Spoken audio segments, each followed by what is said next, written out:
Hello and welcome to another edition of Chapter Book Read Aloud. We are currently reading Escape from Mr. Lemoncello's Library by Chris Grabenstein.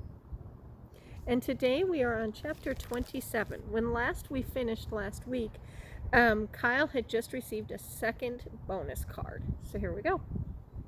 Excited by the sudden appearance of a second bonus card, Sierra read it out loud. 2 plus 2 can equal more than 4. Put 2 and 2 together and you'll be closer than before. Akimi raised her hand. Yes, said Sierra. You do realize that Miguel here isn't on our team. Oh, right. Sorry. Miguel turned to Kyle. You guys are a team? Yep. You want to join? Maybe. Not sure. Check back with me later, man. No problem, said Kyle. He fist-thumped his chest and Miguel fist-thumped his. They were flashing each other peace signs when Sierra said, I think this means we should all play together as a team. Remember what it says on the fountain down in the lobby? Knowledge not shared remains unknown. Maybe, said Miguel. Like I said, let me get back to you guys. I'm working on a few angles of my own. Flying solo. Sure, no problem, Kyle was about to do the whole fist, chest, bump, peace sign thing again when he had a brainstorm. Miguel, quick question. What's on your library card? Miguel shrugged. My name and the number 1? Nothing else, like on the back? Nothing really. Couple of books. 2. Yeah.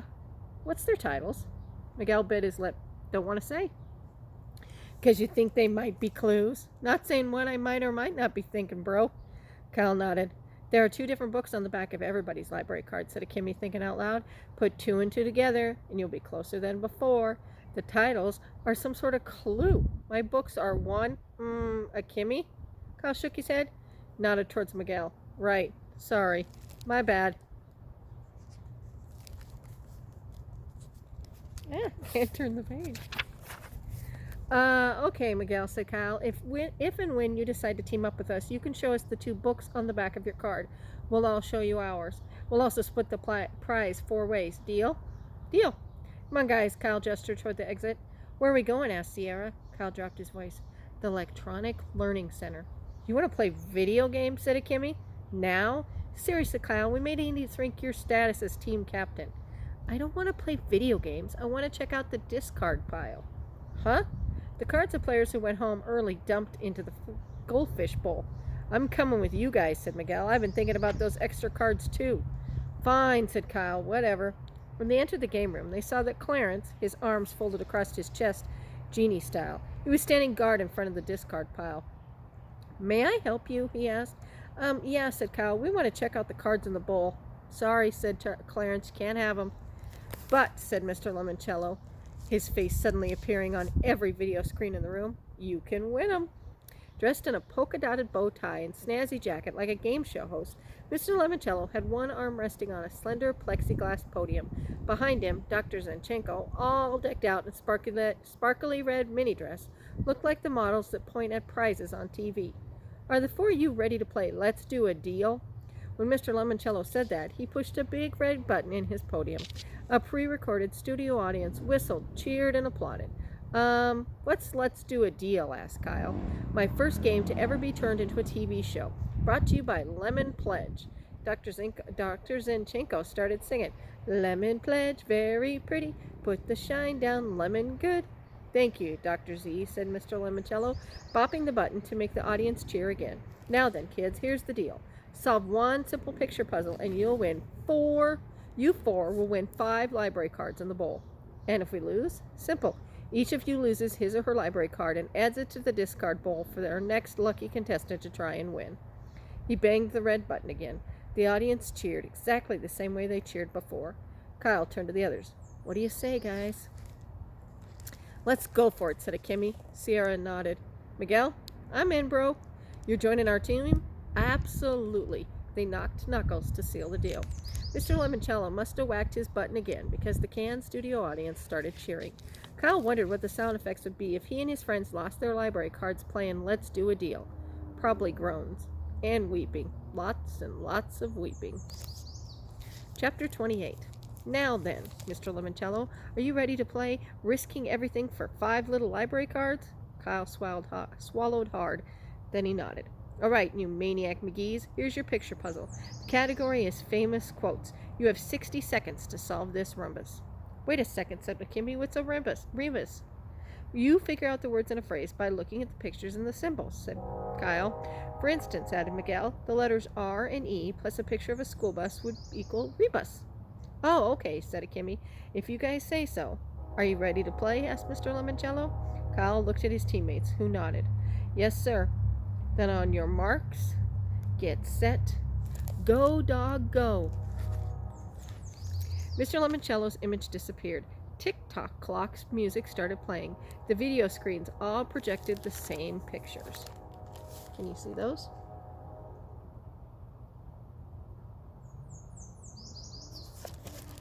So, we're officially dead, said Akemi. 55 seconds, said Mr. Lemoncello. Okay, we break it up 4 ways, said Kyle. The first and third rows are similar. I'll do those. I'll do the last one, said Akemi. I'll take the second row, said Miguel. I'm 4, said Sierra. 50 seconds, said Mr. Lemoncello. Everyone went to work. Minus some guy hitting himself in the thumb, but with a G and R and an O, muttered Akemi. I'm trying to see which one that is. I don't see that one. Then the male symbol, where the LE means equals RX. Marks? Does that make sense? Hello, Kyle. Is my second half marks? Oh, right there. This one right here. The bottom one down there. See it down there?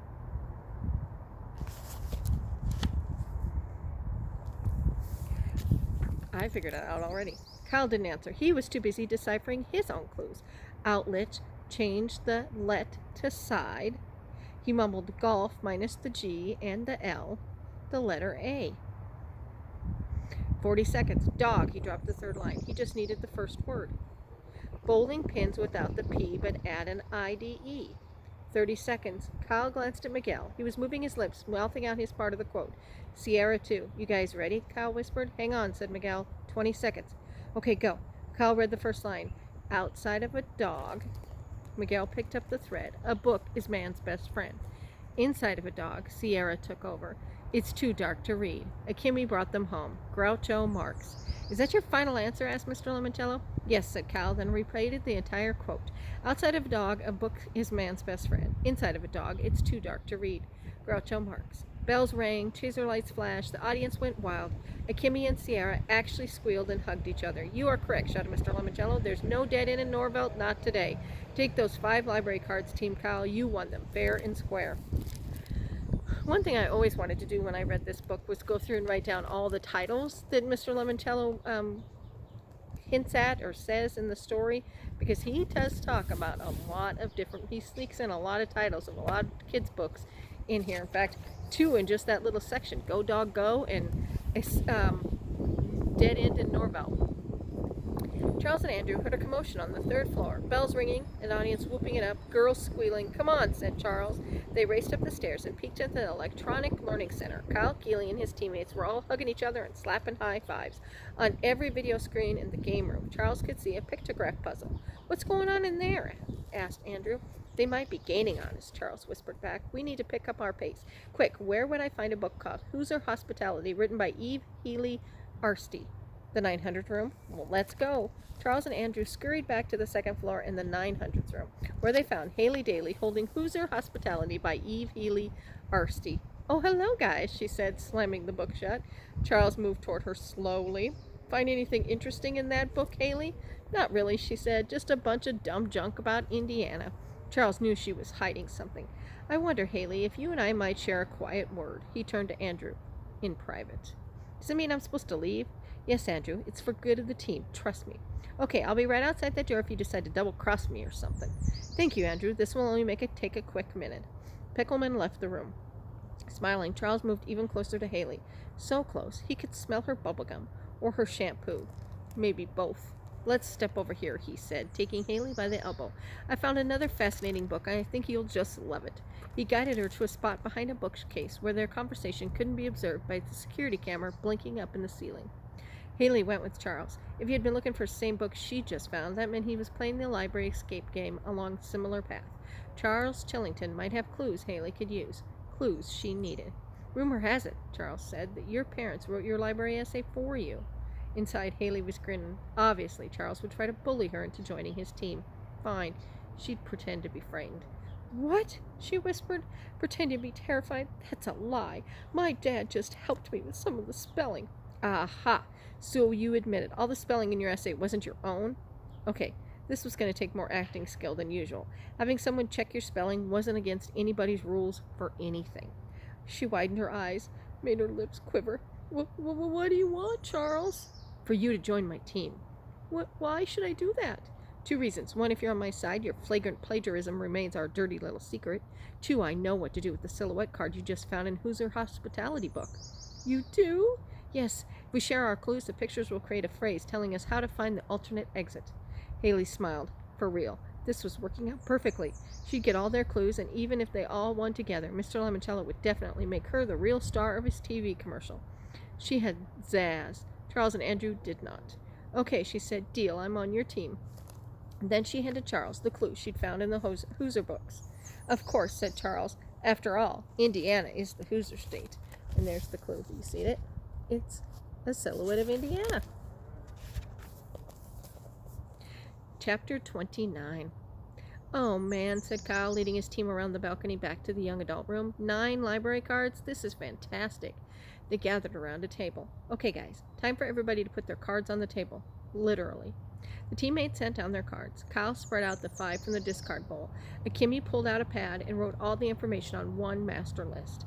Books and authors on the backs of library cards. Number 1, Miguel Fernandez had Incident at Hawks Hill by Alan Eckert. No David by David Shannon. Akimi Hughes, One Fish, Two Fish, Red Fish, Blue Fish by Dr. Seuss. And 9 Stories by J.D. Salinger. Number 3, Unknown. Number 4, Bridget Wadge. Tales of a Fourth Grade Nothing by Judy Blume, and Harry Potter and the Sorcerer's Stone by J.K. Rowling. Number 5, Sierra Russell, the Egypt Game by Zelphia Keatling Snyder, and The Westing Game by Ellen Roskin. Number 6, Yasmin Smith Schneider, Around the World in 80 Days by Jules Verne, and The Yak Who Yelled Yuck by Carol Paglanio Martin. Number 7, Sean Keegan, Olivia by Ian Falconer, and Unreal by Paul Jennings. Number 8, Unknown. Number 9, Rose Vermette, All of a Kind Family by Sidney Taylor, and Scat by Carol Hyacinth. Number 10, Kayla Corson, Anna to the Infinite Power by Mildred Ames, and Where the Sidewalk Ends by Shel Silverstein. Number 11, Unknown. Number 12, Kyle Keeley, I Love You, Stinky Face by Lisa McCourt, and The Napping House by Audrey Wood. Wow, said Sierra, that's a lot of good books. But what do all these authors and titles mean? It means we need Charles, Andrew's, and Haley's cards, said Kyle. Really, said Akemi? Because if you ask me, we already have way too much information. Well, said Kyle, maybe later we'll find a clue that'll tell us how to read this clue. And how are we going to do that? Asked Miguel.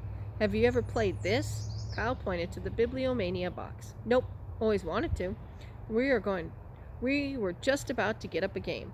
Does this have anything to do with finding our way out of the library? We sure hope so, said Akemi. Awesome. By the way, Kyle said to Miguel, what'd you find in the arts and artifacts room? Yeah, said Akemi, all those papers you kept trying to hide from us? Miguel grinned. The original blueprints for the Gold Leaf Bank building. Clever, said Kyle. That way you could look for old exits that might still exist behind new walls. Exactly. Find any extra exits? Said Akemi. Nope. No hidden windows either. Yeah, what's up with that? How come they built this place with so few windows? To discourage bank robbers, I guess, said Kyle. Yep, said Miguel. The only way in was through the front door.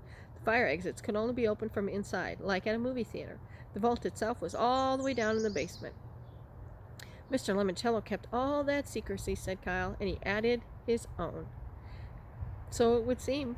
Well, hopefully Bibliomania will lead us to some kind of alternate exit. And fast, said Kyle. And fast, said Akemi. Don't forget, we're not the only ones playing this game. One of those other guys is probably halfway out the door already. Okay, said Kyle. Gameplay is pretty simple. You spin the spinner and advance your piece the number of spaces the needle points to. You move around the library and go into each of the 10 Dewey Decimal rooms, where you pick up a book by answering a clue card. If you guess wrong, you get a new clue card in the same room on your next turn. The first person to fill the 10 slots in their bookshelf and spin their way out of the library wins. Sort of like Trivia Pursuit, said Sierra, and the questions aren't all that hard because they're mostly multiple choice. Let's hear one, Miguel said eagerly. The cards were separated into 10 multicolored mini stacks, one for each room. Kyle grabbed a green card. Okay, this is for the 800s. Literature. Deathly ill and pursued by ringwraiths, Frodo Baggins was carried safely across the River Bruin on the gleaming white elf horse of Glorfindel named... Kimmy shook her head like she was having a brain freeze. What? I think the answer might be Asphodel, said Miguel. They're all A's, said Kyle. Asphodel, Asphalov, Almerian, Anglishell. It's B. Asphalov, said Sierra. It's from J.R.R. Tolkien's Lord of the Rings. Kyle flipped the card over and read the answer. You are correct. You get a copy of the Lord of the Rings to put in your bookshelf. So, Kyle, said Kimmy, how exactly is knowing the name of an elf horse going to help us get out of the library? Maybe it's like a secret code, suggested Miguel, and the 10 book titles will form a sentence telling us how to get out. Possibly, said Kyle, but I see one problem. What's that? It's too random. Mr. Lemoncello would have no idea which 10 cards we'd pick. Well, said Sierra, maybe there are only 10 questions, one for each room. Kimmy grabbed the card stack and fanned them out. Nope, they're all different. Hang on, said Kyle. He was remembering something about another game, Mr. Lemoncello's indoor-outdoor scavenger hunt. How his mother had been able to write to the company and request a fresh set of cards. He turned to the video camera mounted in a corner. I'd like my librarian consultation, please. What's up, Kyle? Asked Miguel. I'm playing a hunch. The holographic Mrs. Tobin appeared behind the young adult librarian's desk. How may I help you, Kyle? My friends and I want to play Bibliomania, but we were wondering, is there a new set of cards? Yes, Kyle, there is. And a fresh deck of cards popped up through a slot of the desk. So, we're going to end there today on Chapter 30. I wonder if Kyle is right, and if that new set of cards for the Bibliomania game helps them at all. Stay tuned next week and we'll find out.